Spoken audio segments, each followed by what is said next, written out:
Welcome everybody. Today's video finds us over here in Bangkok, and we're right here in the heart of like a lot of shopping. There's CentralWorld and there's Siam Paragon, and we're going to look at a temple that's right between them.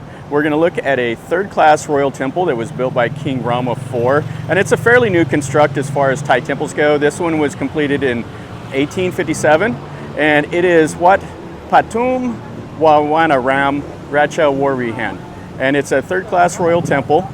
And it has some pretty interesting styling. It has a little Chedi building that is unique. I've never seen one like it. And it has the ashes of the former Queen Mother in it. So anyway, let's take a look inside here. It's not a huge temple, but it's kind of cool. So let's see what we see.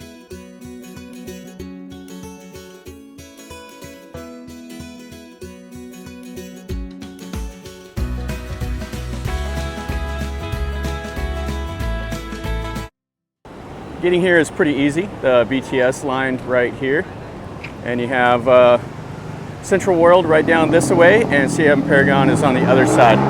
As you can see, they got the tuk-tuks and all of that stuff, and then it's right in here. So you got CentralWorld right there, and it's just a small little footprint right here between the two. And then you got the map of the temple here.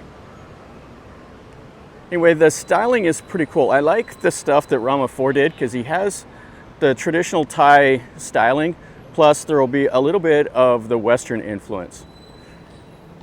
King Rama IV was King Mongkut. So right here under the trees, they have a little shrine with some of the images. And then this is the main part of the temple here. So we have a small ordination hall, the outer gate that you see at all the temples. And then they have the Chedi, and then the Viharn is over that way, and then we'll look at some of the other buildings. But check out the top of the gate. Has the lotus flowers up there, and it's quite simple. A lot of them will be over the top styled, and then it has just a couple little arches right there.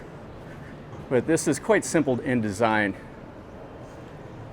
And then the Chedi. I think the Chedi was completed in 1879. There's a little data plate on it, so it must have been built after the halls. So this one right here, this is the ordination hall. And you can see they built the little marker stones up there on the columns, and then the ordination stones are kind of on the corners. It's a little bit different than what you normally see. But a lot of these temples that have a small footprint, space is such a premium that they kind of modify a little bit of the temple designs.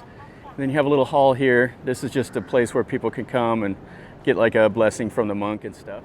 But I like the styling on the front. Has the king's seal right there on the front. Now there used to be a palace that was right next to this, and King Rama IV ordered this temple to be constructed over here. A simple little hall. Has a statue of King Rama IV right here. Looks like he's praying. And then it has a little Buddha and a place for people to come and sit. You can see the styling of this little building. Okay, let's go in and look at the ordination hall. The opposite little building right there has some of the monks' statues inside of it. So here, you can see it has the Naga, and then it has the normal styling. It's quite nice. It's not as over the top. Even here, it's more subdued with some of that styling around the windows and doors. Now, there are a couple little statues of these little Chinese lions here.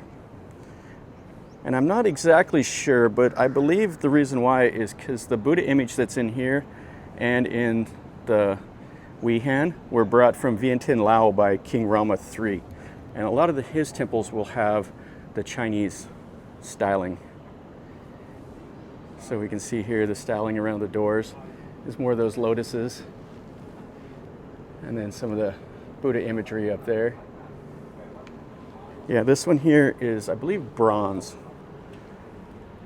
And there will be some murals and stuff in here.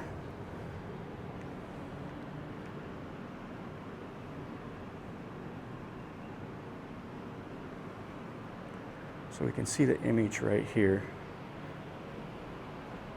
It's really nice with the murals. And these will be Bangkok styling for sure.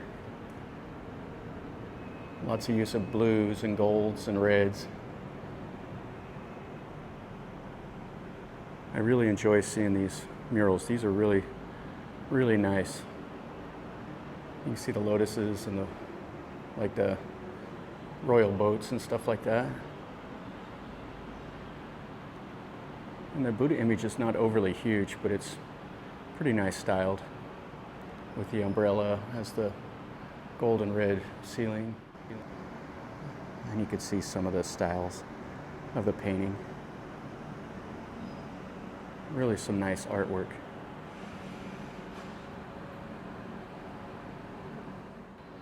You have the place here for the monks when they do their chanting ceremony. And it's a raised platform. Yeah, that Buddha image is really nice. Okay, so let's go look at the Chedi, and then we'll go look at that Viharn, and then we'll go look at that little Chedi with the ashes of the Queen Mother.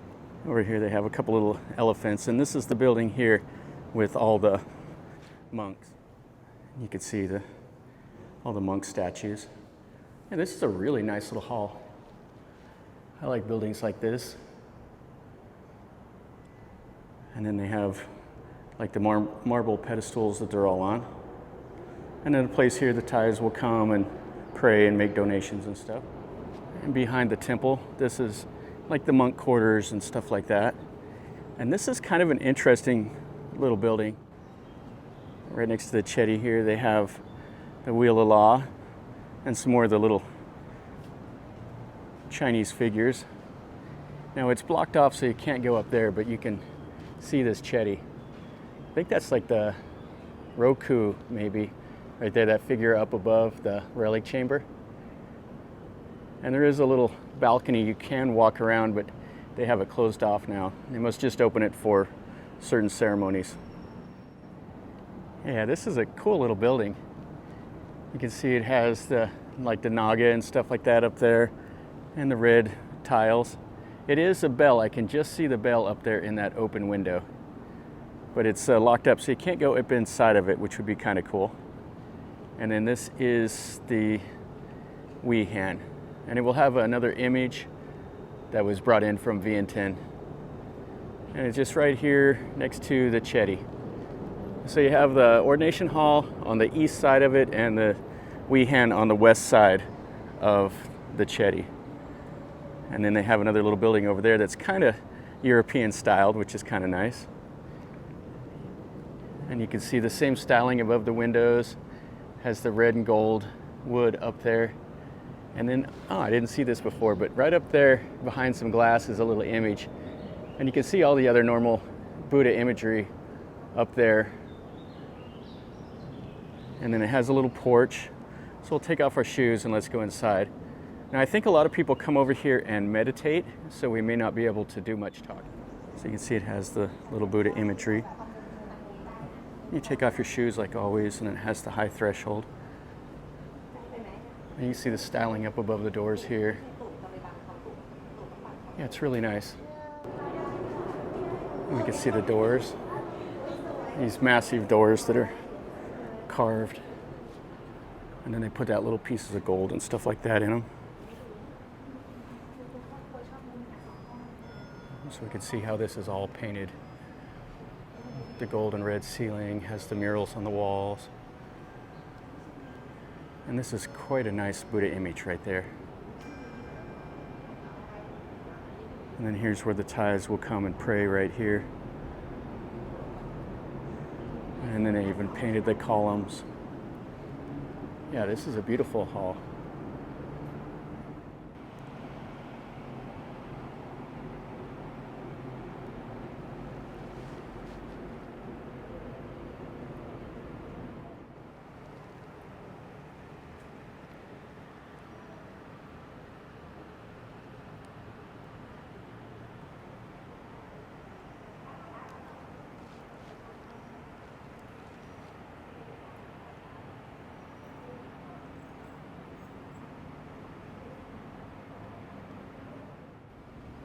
Yeah, we could see all those murals in there.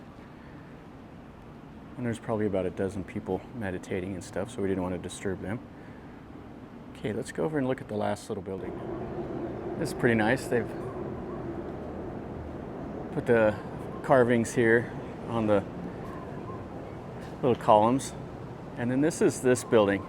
I'm not sure what that says, but the styling of it is really, really nice. Found a little temple cat over here. He's messing about doing something. And then right over here, you can see right there, that's Siam Paragon. And you got more of the gates. And right over here is where we're gonna go. It's the House of Mahidol Memorial. You see this building here, similar to those other two we looked at. I think that's the seal of Rama IV that's up at the top. And then here we'll have a little gallery of some of the Buddha images. And then the fourth building is over there. So I see what this is. You have the gallery of the Buddhas, and then right here looks like a Bodhi tree. And they built this all around it. And then they have the ashes of people that have been cremated here. And so people can come over here and leave like a little flower and stuff like that for their lost relatives. Kind of an interesting little building. And they have a couple more of the little Chinese characters here. And then a standing Buddha right here on the back of that Viharn. You can see over there tall buildings. I think that's Bayok Song, the Bayok Tower 2 over there, the former tallest building in Bangkok. Now this temple here, during the red shirt riots and stuff like that, there was like a barricade down here in this area, and anybody that was injured, this was kind of considered like a safe zone. So they set up kind of like a field hospital to treat anybody that got hurt during the fighting. And there were several people that got killed down here. I remember the red shirts and the yellow shirts fighting in that coup. It was kind of an interesting time here in Bangkok. Okay, so this is the House of Mahidol Memorial. And you can see the styling of these.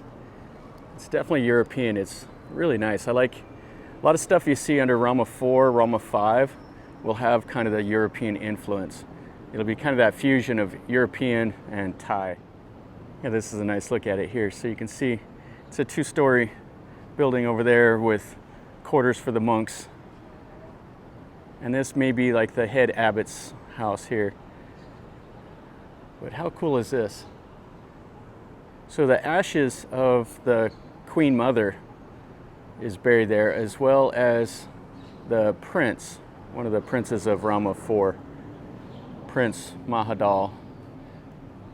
And then you can see this other building over here. And then you can see Siam Paragon right behind. And they put flowers out here as the little lilies. And then another building here for the monks. Yeah, there's not a whole lot to this temple. It's pretty small, but it's pretty cool because there's CentralWorld, and you can see how right here in the middle of everything this is. So that's going to finish up our video over here at this third-class royal temple. This is a fantastic temple. It's just kind of a small footprint, but it is pretty nice. Whenever you come in here, you leave kind of the busy, like you hear all the traffic and everything, but when you come in here, it's really quiet and peaceful feeling. And it is right here in the heart of all this shopping. I mean, you can see Siam Paragon behind me, CentralWorld right in front of me, but it has such a cool feel, you know, being surrounded by all of it, but still you get to come in here and see all the styling of these buildings and stuff like that. This is a third-class royal temple, and it was completed in, what, 1857 by King Rama IV, and it has all the earmarks of his styling, and it was built here near one of his palaces. And in the old days, there was only rice paddies around here. Now it's all buildings and skyscrapers and stuff like that. And the only way you could get here in the old days was coming along the canal. So things are a lot different from whenever it was first built. Anyway, if you enjoyed the video, make sure you smash the like button. If you have any questions or comments, if you know a little bit about more of this temple, leave me a comment down below. I'd be happy to learn a little bit more. Plus, everybody else that watches the videos, they get to read them also, and people are always wanting to find out a little bit more information. So if you know more, tell me down in a comment down below. And if you're new to the channel, subscribe, stick around, and you're notified when I post a new video. This is what I do. I show you things I see, tell you a little bit about what I know. So if you like it, then you found the right spot. And until next time, from over here in Bangkok, remember, life is a journey. Until next time, enjoy.